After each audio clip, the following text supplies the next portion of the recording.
राजौरी थन्ना मंडी बफलियात सड़क जो कि हमेशा से साजिश का शिकार रही है, और आज आपको बताता चलूं कि राजौरी पुंछ की आवाम के साथ हमेशा से धोखा हुआ है और आज भी धोखा हो रहा है।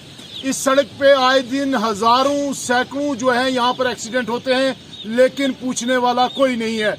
मैं आपको बताता चलूं, इस सड़क के लिए 400 करोड़ रुपए आया, लेकिन वो कहां चला गया आज तक कोई पता नहीं चला।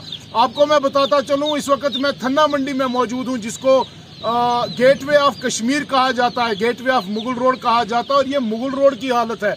ये तस्वीरें जो आप अपनी स्क्रीन पे देख रहे हैं, ये मुगल रोड की हैं, और यहाँ की आवाम सोई हुई है। इस आवाम ने पहले सिर्फ जिंदाबाद के नारे लगाए, आज भी जिंदाबाद के नारे लगाते हैं। इस आवाम ने ना कभी अपने हकूक की आवाज उठाई और ना कभी इन लोगों ने ये सोचा कि हमारे हकूक हैं क्या।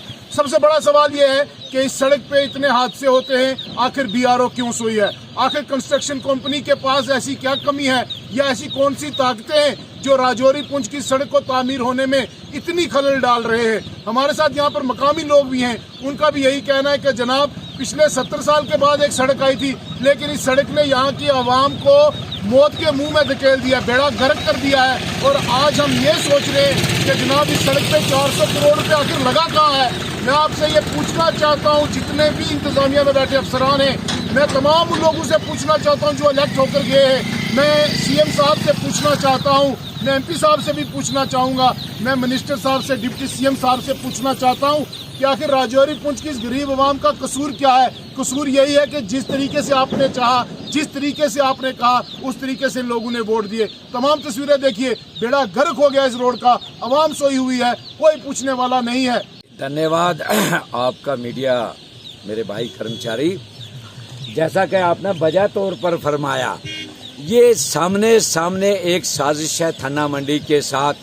पिछले 4 सालों से यहाँ पर पहले साजिश हुई कि इस मकान को गिराया जाए, जबकि मकान मालिक की जो ज़मीन है दाएं भी है, बाएं भी है, आगे भी है, पीछे भी है, लेकिन गिरफ्त वालों ने जानबूझ के इस मकान को गिराने की साजिश की, इसलिए कि यहाँ जो इस मकान की मालकिन है महिला, उसने सारी उम्र नौकरी करके बड़ी मुश्किल से एक मकान खड़ा किया था, तो उस वजह से उसके मकान को गिराने के लिए साजिश की गई। फिर उसने कहा कि मकान के थोड़ा आगे से ये रोड निकाली, लेकिन 4 सालों से मुझे समझ नहीं आती है कि ना तो यहाँ इस रोड को नीचे बिठाया गया, सिर्फ फकत हर तरफ जो है वो यही बात फैलाई जा रही है कि थन्ना मंडी वाले रोड नहीं निकलने देते हैं। मैं पूछना चाहता हूँ गिरफ्त डिपार्टमेंट से और मान्यवर हमारे देश के सड़क विभाग के मंत्री जनाब नितिन गडकरी जी से कि आप तो सर्वे करते हो, कोई शक नहीं, लेकिन जो आपकी सर्वे करने वाली की टीम है उनका सरासर यहाँ पर ये गलत काम हुआ है। उन्होंने बहुत गलत सर्वे लिया।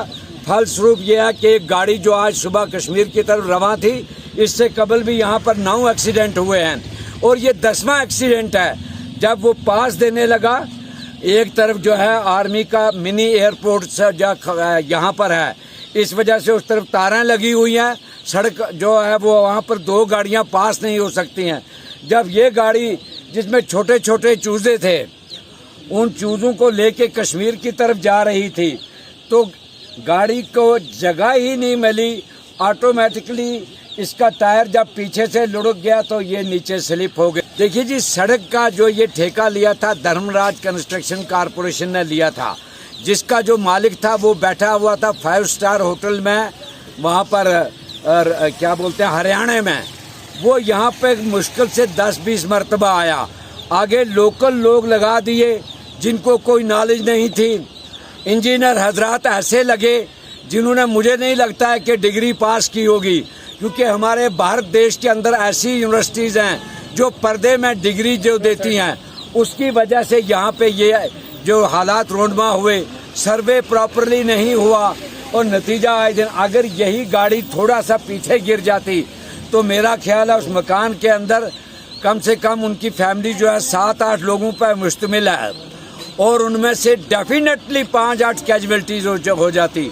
मैं मान्यवर हमारे डिप्टी कमिश्नर साहब जो आए दिन 24 घंटे काम में लगे रहते हैं, उनसे पुरजोर लफ्जों में ये निवेदन करता हूँ कि वे जाती तौर पर हस्तक्षेप करके अगर वो गवर्नर साहब की तरफ रहेंगे तो बड़ा मुश्किल है।